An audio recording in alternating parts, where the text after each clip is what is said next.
materials, which is very easy, with easy grammar. They master this, they get good at it, they move it to the next level, the next level, the next level, and so on, until they get more difficult vocabulary and grammar. And so they're sort of stepped up like that until eventually they get to native texts. Okay? And that's the idea here. So, notice this here is the end goal. This is not the starting point. Yes? We don't give a 5-year-old at Tolstoy or Jane Eyre. Yes? We start them with something very easy, with very few pictures, very, very few words, and we step them all up carefully in a very graded, which is why they're called graded readers, graded process. And that's what the Compass materials do. We have to be careful the students read at the right level. If they're reading something that's too difficult, it's going to be study reading rather than fluency reading. We have to understand that most native texts are often too difficult for most learners. Too difficult for most learners. At the very, very lowest level... Oh, thank you for the coffee. That's very kind of you. No, just joking, just joking. Most native texts tend to be quite difficult. At the very, very lowest level, sort of the cat-in-the-hat type of level, where there's only 200-300 different words, these are okay. You can use some of these materials from other countries. They're fine. But once you get above that, you'll find that many of the words very quickly become very low-frequency words. The reason for that is that the materials that are written for first language learners are written for first language learners. So when you start reading at age 5 or 6 years old, you already know 4,000, 5,000, 6,000 words. You already know most of the grammar. Right? You already know that. So when you're reading in your first language, what you're doing is mapping something you already know to a spelling. You already know the pronunciation, you know the grammar, you know how it works. Yeah? So it's a relatively easy task to do. You can build your reading speed quickly. Second language learners, they don't have that second language grammar, that second language vocabulary. So they're learning the grammar, the vocabulary, pronunciation at the same time. It's a far more difficult task. At the very lowest level, it's okay, but very quickly it can get out of control. So do be aware that most Korean students won't be able to deal with native text beyond that very basic level. Some students, who of course have returnees, they've spent lots and lots of time in English, they get 5, 6, 8 hours of English a day, surely, yes, they can deal with native text, but the vast majority cannot. So please be aware of that. Okay, so students need a carefully programmed learning environment that enables this initial decoding and encoding through phonics. We need a phonics environment to start off early to match the sounds and the spelling together. Deepen this knowledge with decodable reading. Decodable reading means where the reading is programmed so that the words are very easy to work out. No difficult words in there. Easy, regular spelled words. And expanded and entertaining in unique ways to enrich their reading and step reading environment. So, what's Reading Oceans? Here we go. It's an online reading environment containing some 3D animation, nursery rhymes and songs, complete phonics course with 70 decodable readers, 600 stories from a wide range of genres at 30 levels of difficulty. 30 levels of difficulty, okay? So that's great because if you have a wide range of levels, it means that they can slowly move up and they can feel a sense of progress. If you've got only 6 levels to go up, it feels much harder to move to the next, level. It's so far away. But nice little stepped ones, you can see progress and feel a sense of progress. You can either read, listen, or watch, and we'll look at some of this later. You've got comprehension check, follow-up questions. There's a learner management system for the teacher to trace all of the learners. What are they reading? How much have they learned? And so on. How are they going in their tests? And all that sort of stuff.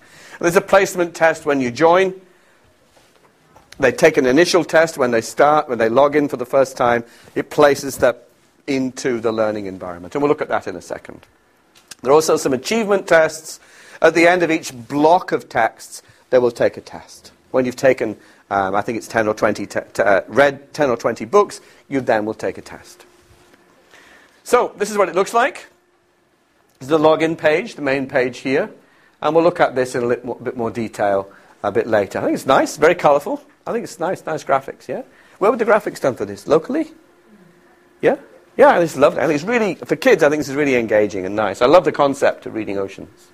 So that's the login. This is the login page. So you type in your ID and password, which you would be given, of course. And this here is the kind of site map. This is the kind of material which you can see there. I'm sorry it's not very clear, but up here you've got Reading Oceans, the books, my report, the Teacher's Corner, how to join, what do you do if you forget your membership, update your profile, how to pay, and so on. And customer services, fax, download material, technical support, and so on. So this, of course, is the teacher's side. All the parent, yes, would use this, would look at this. The student would see something different. The student wouldn't see, of course, the teacher's corner and all that sort of stuff. Okay? So this is your first visit. For the student, what they can do is there's a level chart, there's a level test, and there's a sample view, and there's some advice here about what to do. I think maybe if that was simplified a bit, that would be great. Okay, down the left here, you'll see some menus. There are 4 different things. Down here, this is clearly the teacher's corner, so this is advice for the teachers here. These are the menus here. Reading Oceans is the main menu. So there's some extensive reading, or there's a Reading Oceans, your first visit, and a sample view. The books, where you get your own bookshelf, the books that you're working with, some nursery rhymes or some phonics for the students, some readers, and some different resources here for the teacher. And down here you've got the reports, achievement tests, and an area called My Ocean. So this is the main page, as I said. Come on. All right, so we start off with a placement test. So that's where you would take the placement test down here, the level test. Okay. So there's a flashcard test. Let me show you how it works. There's English to Korean receptive test, and there's a reading comprehension test. And at the end, you get your test result. So let's see how it goes. So this is an example here where they have to choose the best picture for the word. These are the pictures. They've got the word up there, and of course, that's the one, I don't know, or next. Okay? So that's the vocab test. The next one is where they would see the word check, and they have to choose the right Korean one here. Okay? So there's an assumption kids can read Korean, yes? And the next one here is where there is a reading text. This is a reading text down here, and they have some comprehension questions, like 5 and 6 and 7 comprehension questions. Okay? So this combination of the discrete vocabulary, the translation, and the reading comprehension test all get together to produce some kind of a score. And here, your level is 10, and it gives you some kind of a map of what you need to do. So this is the graded reader level, and the Lexile level, the RAS level, accelerated reader level, and various other sort of internationally well-known levels are all there for you to see, or for you to see about your students. The students won't know about this, of course, but they're just told it's level 10. Okay, so that gives you some idea of where they are. And in the LMS, the Learning Management System, you can see where each student would start. So the student then has some choices of what they can read. So either nursery rhymes, phonics, or their readers. And you can see there's 5 levels here of nursery rhymes, 5 levels of phonics, and there are 30 levels of readers. Okay. So this is a bookshelf area, and these are all the levels here. This is for the readers. You can see it says readers here, yeah? I think that's a pointer. Do I have a colour pointer? There we go. Yes, there we go. So this is the reader's environment. This is not the nursery rhymes or phonics environment. This is the reader's environment. And here you can see all the various levels, so level 1 to 20, yes? So depending on where they are, they would then click these various sections. And if they want to go to nursery rhymes or phonics, they can click here as well. This has given us some information here about what level they are, where we think they need to be. Okay. So then we're now looking at the nursery rhymes section. And you can see here there are 5 different sections. There's the flashcards, the rhymes, a watching area, sing-along, and if they wish, they can print some of these stories as well. So let's have a look at this. This here is the flashcard environment. Oh, these are just some text down the bottom that they can choose. So this is a flashcard environment here. That's the first item there. And what they do is, how are you, my friend? And they have to choose which one is which. So clearly that's the right answer there. They would click their flashcard, learning that pattern. In the rhyming section, here we are, they would have this. This is what they're doing. I think there's an audio that comes with this. In the watching section, they've got a video. This is quite cute, actually. You can see them all moving around and doing the stuff that they do. It's quite cute. It's great animation. So this is the one that they can do to just watch what's going on, and they're practicing How Are You, My Friend. And the sing-along is the same thing, but with a chance for you to actually sing with it as well. And then finally, where are we? Here we go. So then at the end, if they choose, they can print this as well, which is a really nice feature that if teachers need this, they can use that as well. But no colour. In the phonics environment, time to get up. That's the sign for him to leave, yes. You made him go. I knew he was going anyway. You take care.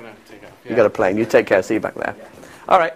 So in the phonics environment here, there are 5 levels, and this is the kind of things that they'll be practicing. You can't quite see here, but it's like A, B, C. These are just the alphabet letters, okay? And this is practicing each different. So this is practicing J, K, and L, I, L, and so on and so on. You can see, you know how phonics works, right? So this is an example. These are the 5 levels, and this is what's practiced at the 5 levels. Level 1 is single letter sounds. Level 2, short vowel sounds, long vowel sounds, double letter consonant sounds, and double letter vowel sounds. So all together there, I don't know, maybe 70, 80 different types of phonics activities that the students are given chances to practice with, which is great. This is an example of what they do for phonics. So they're practicing here the OI form, so oil, boil, soil, toilet, that kind of thing. And they can listen to these as well. So they can listen and match with the spelling.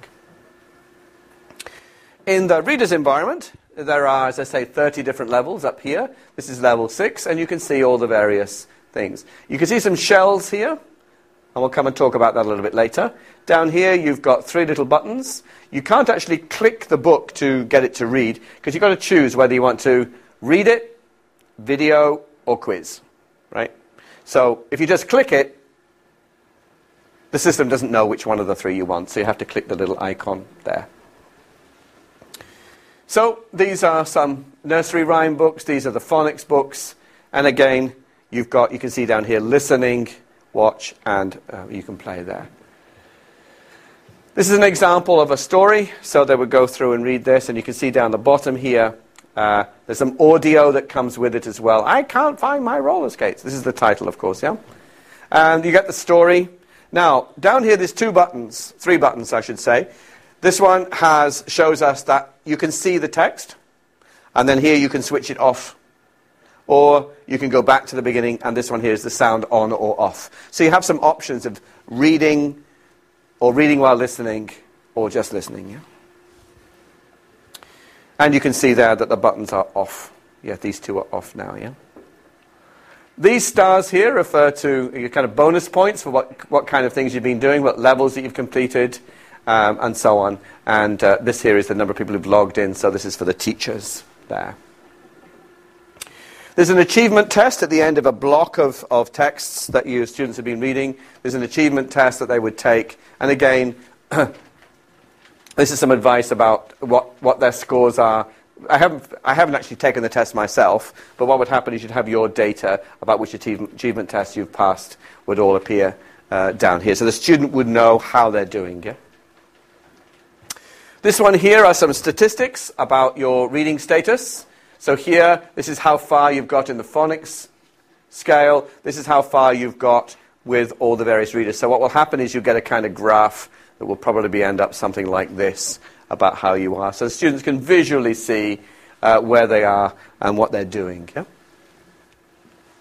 This here is the learning environment, where, I beg your pardon, the learner management environment, where it tells you what you've done, how many times you've read it, total of times here, the average score you've got, and the number of different shells that you got, and the date and the time, and so on, how you did with it, what the results were, and so on, your level history. So there's quite a lot of statistics there. I'm not sure if the students would understand this. Probably the teacher would have to explain what these things are. And my guess is in the future, this will all be in a Korean interface at some point. Yeah. These are the various levels that you've got. You've got the different levels down here, and all the various scales across the top here, the Lexile, the accelerated reader levels, RAS levels, and so on. These are the various levels and how they all fit together, so you can compare the Compass Reading Oceans levels with various scales right down to level 20. This is the final chart, which comes from the